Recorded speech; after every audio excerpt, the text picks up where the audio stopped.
Amateur Radio News and Notes for Friday, March 13th, 2026. I'm Ed Kabik, November 2, Echo Charlie. In the log this week, Dayton Hamvention announces its 2026 award winners. The HamSci conference is happening this weekend. Bouvet Island 3Y0K has a DXpedition update. Guinea-Bissau's J51 DXpedition breaks a QSO world record. Also, MVARC will be at the Vienna Wireless Association Winterfest this weekend. We'll also talk about some MVARC Nets on the air, see what's happening with DX, get a solar activity update, talk about upcoming contests, and also look at some interesting online radio content. As always, links to all reference content can be found in the show notes or at our Substack at mvarc.substack.com. This week, the Dayton Amateur Radio Association announced the winners for their 2026 awards to be presented at Dayton Hamvention. This year's Technical Achievement Award will be presented to Bob Famiglio K3RF.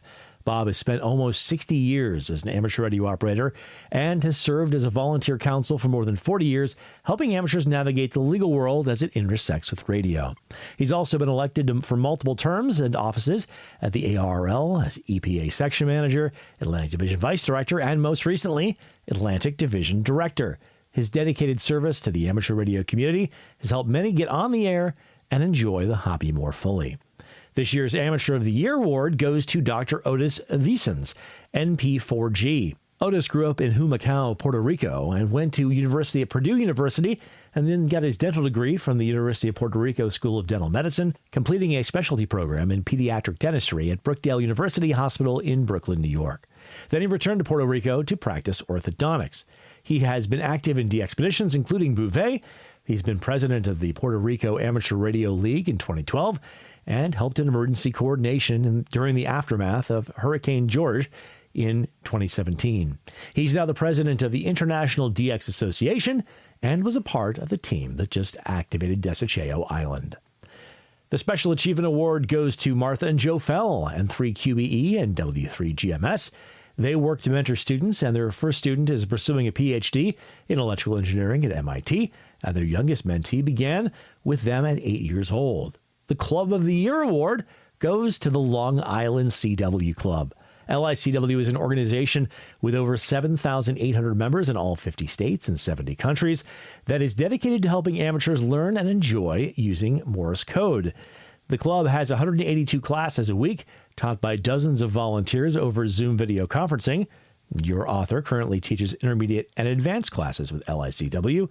The club is a welcoming and inclusive organization with a very active community and a strong focus on continuous improvement of curriculum and methods. In addition to the adult classes, the club also has a vibrant kids program that has taught hundreds of kids Morse code and seen many go on to be active and proficient operators. The club also has several weekly forums on topics ranging from portable operations, antennas, boat anchors, 3D printing, and more. Congratulations to all the winners this year. Amateur Radio News and Notes will be at Dayton again this year, so look for more coverage in the weeks ahead. This week's Dayton Hamvention will be May 15th through 17th, 2026. More information about this year's awards can be found at a link in the show notes. This weekend brings the HamSci 2026 conference, hosted by the ARRL at Central Connecticut State University in New Britain, Connecticut. HamSci promotes citizen science investigation using amateur radio. This year, there will be talks about personal space weather stations, methods for ionospheric propagation measurement using the HF bands, analysis of the effects of solar eclipses on the HF bands, analysis of potential impacts of medium wave broadcast due to earthquakes, an analysis of noise as it relates to whisper, and a tutorial session on baseband processing. And that's just on Saturday. On Sunday, there will be talks about meteor scatter science, an amateur radio HF channel sounder, antenna receive performance validation, data analysis from personal space weather stations, and a whole lot more. Registration for the in-person event closed a while back, but there is a link to register for the sessions on Zoom on their website at hamsci.org/HamSci 2026. This promises to be a fascinating look at the intersection of science and amateur radio. The 3Y0K DXpedition to Bouvet Island has been continuing operations this week. The latest log upload at press time was from March 12th, where they reported a total of 98,711 QSOs, with 22,654 on CW, 58,815 on FT8, and 17,123 on single sideband. The team had made contact with 188 DXCC entities, and the percentage of duplicate contacts was 5.79%. You can see if you're on the log and see the latest posted statistics at a link in the show notes. In an update from QSL manager M0OXO on DX News on March 11th, it was announced that the team will be tearing down a large part of the camp this weekend, including Yagi antennas and most tents. Only a small team with 4 radios will remain after that time. As a reminder for CW and SSB, the DXpedition, and like most DXpeditions, will be working split. This means that the team is transmitting on one frequency and will be looking above their frequency for replies. Do not transmit on the same frequency you hear them on, as they won't be listening on that frequency, and you'll be making it very difficult for others to be able to hear the station in Bouvet. It's important to operate in a courteous manner so that as many operators as possible can participate in the fun together. More details on the band plan and operating details of the DXpedition can be found on their official site. Good luck. The J51A team in Guinea-Bissau made history as they surpassed 213,021 QSOs on their DXpedition, originally set by the T32C Kirimati or Christmas Island DXpedition in 2011. The team has been running an excellent DXpedition, and I've been able to work them on 12, 15, 17, 30, and 40 meter bands.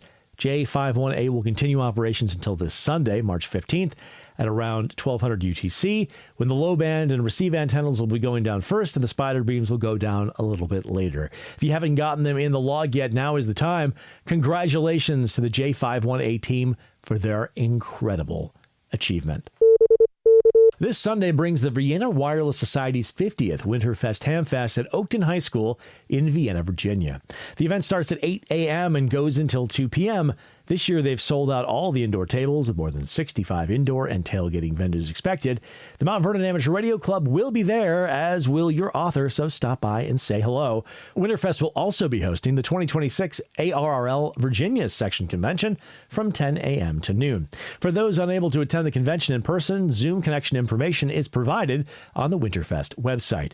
Winterfest is always a fun hamfest, so stop by this Sunday, and we hope to see you there. More information can be found at viennawireless.net/WP/Winterfest. And now let's take a look at some MVARC Nets on the air. The 2-meter FM net is Tuesdays at 7 p.m. on the repeater, and that is immediately followed on the same frequency by the 2-meter digital net on Yaesu System Fusion C4 FM. On Saturdays and Sundays, we got the MVARC Slow Speed CW Roundtable at 7:30 a.m. on 3.565 megahertz CW. And then that is followed on Saturdays and Sundays by the MVARC Cherry Tree Net at 8:30 a.m. on 3.920 megahertz lower sideband, where we always have a great conversation, and you're always welcome to join us.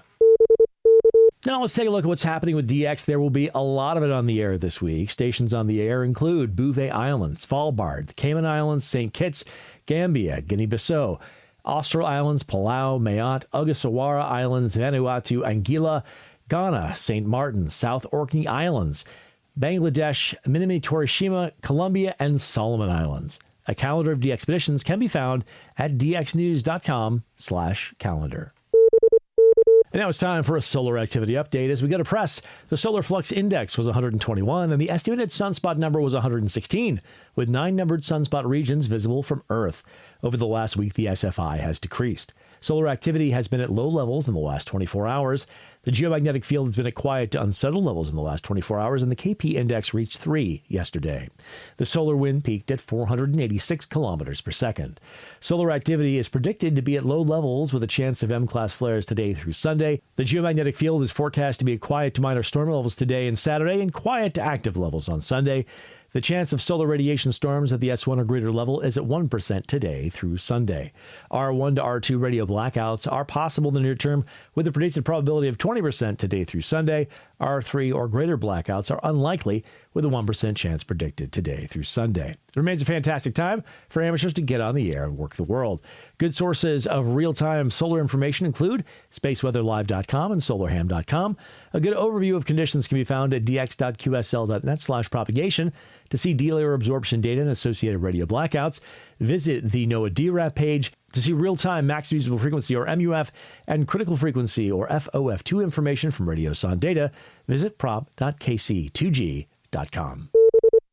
And now let's take a look at some upcoming contests. This weekend brings the YBDX RIDI contest, the SARL VHF UHF FM contest, the SARL Field Day contest, the Commonwealth or BERU Sprint, the SKCC Weekend Sprintathon, the EAPSK 63 contest, the F9AA Cup on SSB, the South America 10-meter contest, the DIG QSO Party on single sideband, the AGCW QRP contest, the Oklahoma QSO Party, the Idaho QSO Party, the Wisconsin QSO Party, the Stu Perry Top Band Challenge, the Tesla Memorial HFCW contest, the North American Sprint on RIDI, the UBA Spring Contest on 6 meters, the Yoda Contest, and the Run for the Bacon QRP Contest.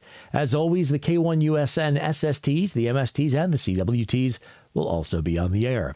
The full contest calendar with events and exchanges can be found at contestcalendar.com.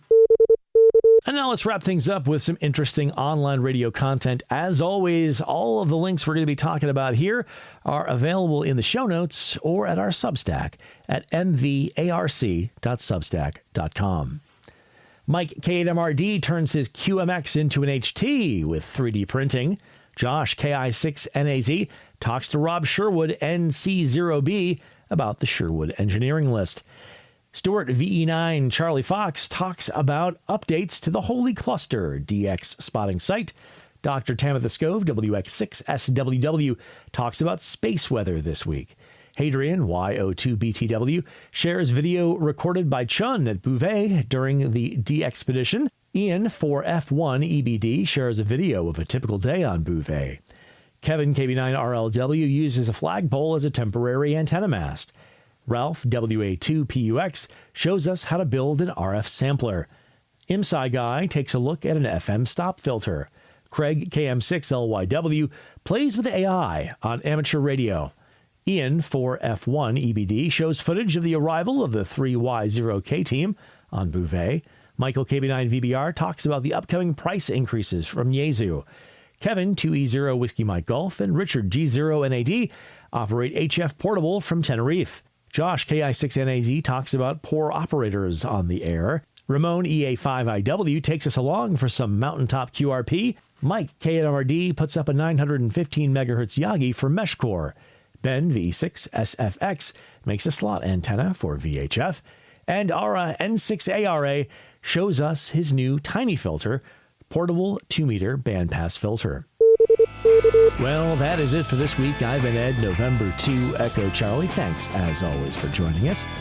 We hope you have a great week ahead, best 73, and we look forward to seeing you next week.